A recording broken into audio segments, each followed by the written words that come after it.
में हिमाचल प्रदेश में जब से कांग्रेस पार्टी की सरकार आई है तो अलग अलग विभागों में अलग अलग समस्याएं आई हैं। कहीं डेवलपमेंट रुक गई है, कहीं नए एस्टिमेट्स रुक गए हैं, कई जगह के ऊपर घोषणाएं उनके ऊपर इम्प्लीमेंटेशन नहीं हो रही है। वहीं पर एक बहुत ही महत्वपूर्ण डिपार्टमेंट शिक्षा विभाग यानी एजुकेशन, जो मूल रूप से नए बच्चों को नई दिशा देने के लिए शिक्षा विभाग को माना जाता है, लेकिन शिक्षा विभाग की जितनी दुर्गति पिछले 2.25 सालों के अंदर गवर्नमेंट के अलग अलग निर्णयों के कारण हो रही है, उसके चंद उदाहरण मैं आपके ध्यान में लाऊंगा, जिसके कारण जहां शिक्षक परेशान है वहां विद्यार्थी भी परेशान है और उसके साथ साथ शिक्षा का स्तर भी गिरता चला जा रहा है। जब से जो कांग्रेस की गवर्नमेंट आई है, शिक्षा विभाग में नए नए प्रयोग चल रहे हैं। वैसे तो कांग्रेस गवर्नमेंट में हर डिपार्टमेंट में नए नए प्रयोग चल रहे हैं, लेकिन आज मैं मूल रूप से बात शिक्षा विभाग की करूंगा।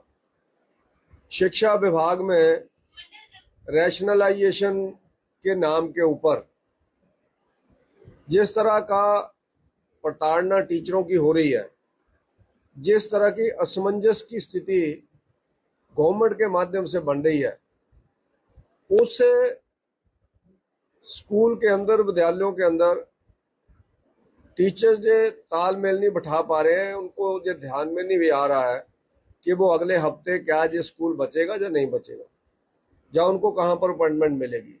रैशनलाइजेशन के नाम के ऊपर लगभग 20 दिन पहले टीचर्स को अलग अलग स्थानों के ऊपर भेजा गया और मुझे बहुत हैरानी हुई कि ऊना जिला के टीचर्स को बड़ा बंगाल, डोडरा क्वार और हाबन से लेकर के ऐसे इंटीरियर के क्षेत्रों के अंदर जहां लड़कों को भेजा गया, वहीं पर महिलाओं को जो रिटायरमेंट के पास हैं, जिनको 4-5 साल रिटायरमेंट के हैं, 50 साल प्लस हो गई हैं, जिनके बच्चे अपने स्कूलों के अंदर पढ़ते हैं और टीनेजर्स हैं, उनको भी महिलाओं को दूर दराज के क्षेत्रों में भेजा।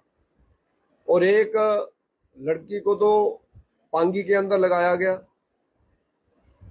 एक लड़के को डोडरा क्वार में लगाया गया। और डिपार्टमेंट का गलत निर्णय था, क्योंकि उसके पास एनसीसी था और गवर्नमेंट को डोडरा क्वार में एनसीसी नहीं था, इसलिए टेक्निकली भी उसकी रद्द होगी, लेकिन डोडरा क्वार सीधा उसको जहां से भेजा। और इसी तरह से एक और आर्ट्स टीजीटी की लड़की है हमारे जहां से, उसको तत्ता पानी सुन्नी के पास भेजा, जबकि उसी समय जब अपॉइंटमेंट उनकी हुई थी 9 पोस्टें आर्ट्स टीजीटी की ऊना में खाली थी। और अभी जब लेक्चरर की न्यू अपॉइंटमेंट हुई तो केमिस्ट्री की एक लड़की को नारग में देला से राजगढ़ के पास भेजा, जबकि केमिस्ट्री की 3 पोस्टें ऊना जिला के अंदर लेक्चरर की खाली थी। इसी तरह से अगर हम लोग देखेंगे तो अलग अलग तरह से टीचरों को परेशान किया जा रहा है।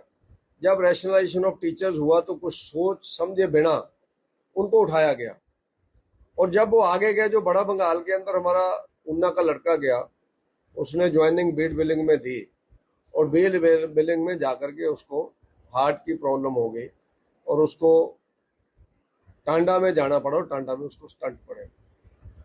और जब वहां का जानकारी ली गई मैंने बड़ा बंगाल स्कूल की, तो ध्यान में आया कि वहां पर एक आर्ट्स का टीचर, एक साइंस का टीचर, एक ड्राइंग मास्टर, एक शास्त्री, 4 टीचर और 6वीं से 10वीं तक बच्चे 2।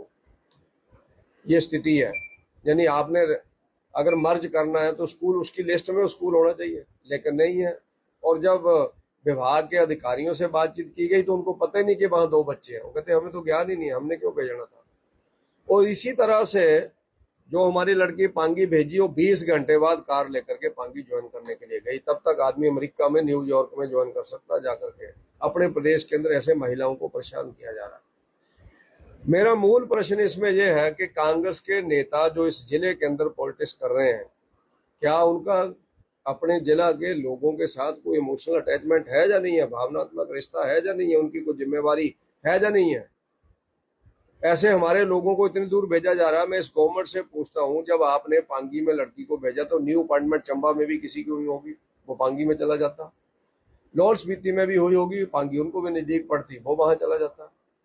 सोलन जिला के लड़कों की किसी की कांगड़ा की अपॉइंटमेंट हुई होगी, किसी न किसी की कांगड़ा की, वो नजदीक पड़ता पांगी के, तो वहां का कोई जा सकता था, लेकिन उन्ना की लड़की को आपने वहां पर भेजा। ये बिल्कुल ही इस जिला की लीडरशिप की, कांग्रेस की टोटल लीडरशिप की तौहीन है, और टोटल लीडरशिप का फेलुअर है, उनकी असफलता है। और उनकी, मैं क्या बोलूं इसके लिए शब्द उनके लिए, कि वो क्या कर रहे हैं आखिर, किन कामों में वो बिजी है। और दूसरा विषय कांग्रेस पार्टी का, यह स्कूल मर्ज कर रहे हैं।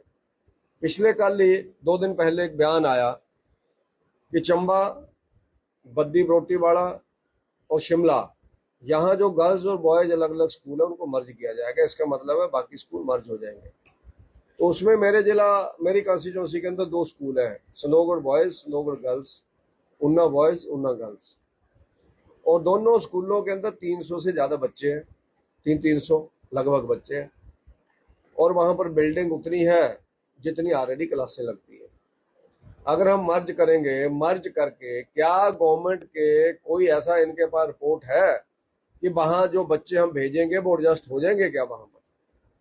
और दूसरा मेरा प्रश्न यह है, क्या गवर्नमेंट को ये सारी चीजें, जिस समय छुट्टियां थी मार्च महीने के एग्जाम के बाद, उस समय इन चीजों का ग्राउंड वर्क को कर लेते, होमवर्क कर लेते, रिपोर्ट ले लेते, और उसके बाद मर्ज करते। मर्ज करने के बाद बच्चे अपने अपने स्कूल में जाते। टीचर्स को कहाँ करना है, जो महिलाएं, जो जेंट्स वहां पर सरप्लस में जाएंगे, उनको कहाँ एडजस्ट कर रहे हैं, क्या उसकी लिस्ट है किसी के पास?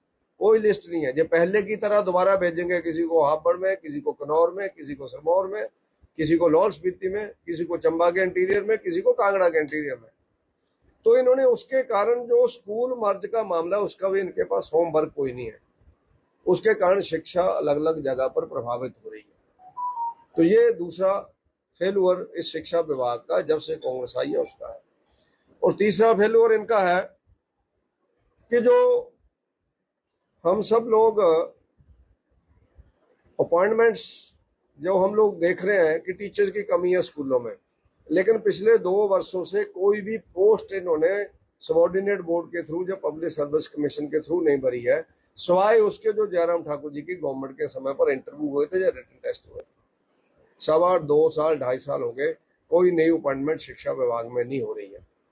उसके कारण शिक्षा विभाग की जो हमारा ग्रेडिंग है वो बहुत डाउन जा रही है। और एक उन्होंने और बड़ा निर्णय गलत लिया है। 2 डायरेक्टोरेट थे शिक्षा विभाग के, एलिमेंट्री और हायर एजुकेशन, लेकिन हायर एजुकेशन में से +2 के लेक्चरर आपने एलिमेंट्री में ले लिए, और उसमें इतना प्रेशर आ गया है वहां पर कि वहां पर किसी को निर्णय लेने में इतनी दिक्कत हो रही है कि जो काम वहां पर स्कूलों के माध्यम से टीचर्स के, चाहे वो ट्रांसफर का मामला है, चाहे वो रैशनलाइजेशन का मामला है, चाहे न्यू अपॉइंटमेंट की गलत स्टेशन देने का मामला है, चाहे स्कूलों के मर्ज का मामला है, वो डायरेक्टोरेट संभाल ही नहीं पा रहा कि करना क्या है, क्योंकि उसके ऊपर प्रेशर आ गया। और प्रेशर आने का ही परिणाम है कि रैशनलाइजेशन, मर्ज, स्कूलों को करने का मामला और न्यू अपॉइंटमेंट, इनके कारण सब कर्मचारियों को, शिक्षकों को, जब कर्मचारियों को परेशान किया जा रहा है या परेशानी हो रही है, जिसके कारण शिक्षा में अफरा तफरी का माहौल है। शिक्षा विभाग में 600-700 लोग आज डिस्टर्ब हैं इस विभाग के, चाहे वो कर्मचारी हैं चाहे शिक्षक हैं। कभी वो जाके ज्वाइन कर रहे हैं, कभी उनकी वापस कैंसिल हो रही है, कभी उनको ऐसे स्टेशन दे दिए जाते हैं। पीछे जब न्यू अपॉइंटमेंट हुई है, कुन्ना की लड़की को जुब्बल कोटखाई में स्टेशन दिया, जब वो वहां पर सारा सामान लेके गई, बेचारी गाड़ी लेकर के गई, तो वहां पर पोस्ट भरी हुई थी। उसके बाद फिर वो घर को गाड़ी लेके आई, उसको 4 दिन बाद फिर स्टेशन दिया धौला कुआं, फिर वो जाकर के धौला कुआं में स्टेशन किया। उसका लगभग 15,000 रुपया, 10-15,000 रुपया गाड़ियों का लग गया, जाने का, टैक्सी का लग गया। इस तरह का अफरा तफरी का माहौल शिक्षा विभाग के अंदर हमने कभी नहीं देखा। वैसे तो इस गवर्नमेंट के अंदर ओवरऑल ही अफरा तफरी है। आज ही मेरे को फोन आया किसी का, पंचायती राज संस्थाओं के जो चुने हुए प्रतिनिधि हैं, कि उन लोगों को एक चिट्ठी आई है कि आप लोगों के पास जो अनस्पेंट मनी है या अनस्पेंट मनी का जो ब्याज पड़ा हुआ है, उस ब्याज की रिपोर्ट लेकर के 20 तारीख को ऊना में मीटिंग हो रही है, आप सारी रिपोर्ट लेकर के आओ और उसको गवर्नमेंट का कोई अकाउंट, ऐसा टेक्निकल शब्द है, गवर्नमेंट के उस अकाउंट के अंदर आने वाले टाइम में इसको जमा कराओ, यानी वापस करो पैसा। गवर्नमेंट का काम बनता है कि बीडीओज की मीटिंग लें, जेईएसडीओज की मीटिंग लें, टेक्निकल असिस्टेंट की जो पंचायती राज मंत्री हो मीटिंग लें और उनको कहें कि भैया जो अनस्पेंड मनी है इसको लगाओ, डेवलपमेंट करो। लेकिन ये कह रहे हैं कि बच गया तो आप वापस दो, मीटिंग के अंदर आओ और वापस दो, लगाने की जरूरत नहीं है, डेवलपमेंट की जरूरत नहीं है। और इसी तरह इन्होंने 1 साल पहले हर ग्राम पंचायत से हिमाचल प्रदेश में पॉपुलेशन के हिसाब से एक इन्होंने 20,000 से लेकर के 27,000 रुपए तक उनसे वापस लिया था। उस समय भी पंचायतों के लोग बहुत परेशान हुए थे और उनको शब्द दिया था कि हम लोग जो न्यू अपॉइंटमेंट पंप ऑपरेटर्स वगैरह है इनको रिफ्रेशर कोर्स लगाएंगे, उसके खर्चे के लिए आप लोग ये पैसा दो। उस समय भी हमने प्रश्न उठाया था कि पंचायतों के पास ऐसा कौन सा पैसा जो आप लोगों के रिफ्रेशर कोर्स लगाने के लिए पंचायतें जमा कराएं। वो पहली बार निर्णय हुआ। तो ऐसे बहुत से निर्णय अलग अलग डिपार्टमेंट्स के हैं। तो शिक्षा विभाग की जो स्थिति है वो इसी तरह की है। और मैं तो ये मानता हूं कि ऊना के लड़के लड़कियों को जो इतनी दूर जाना पड़ रहा है, अगर पोस्ट खाली ना हो तो जाएं, कोई दिक्कत नहीं है, जाने में कोई दिक्कत नहीं है, कहीं भी जाएं, सोलन में जाएं, फिर वो शिमला में जाएं, लेकिन दूर सीधा जहां से कनौर, हाबन, जहां से पांगी, जहां से तत्तापानी, रास्ते में भी बहुत जिले हैं, वहां के लोग भी अपॉइंटमेंट हो रही है, वहां भी रैशनलाइजेशन हो रही है। उनके लीडर्स अपने लोगों को अपनी ठीक जगहों पर लगा रहे हैं और हमारा जिला लवारिस हो गया कांग्रेस के शासन में। और डिप्टी चीफ मिनिस्टर जहां पर बैठे हैं, कांग्रेस के विधायक जहां पर हैं, 3 विधायक कांग्रेस के और हैं, वो क्या कर रहे हैं, इसका जवाब मैं कांग्रेस के नेताओं से और कांग्रेस सरकार से मांगता हूँ।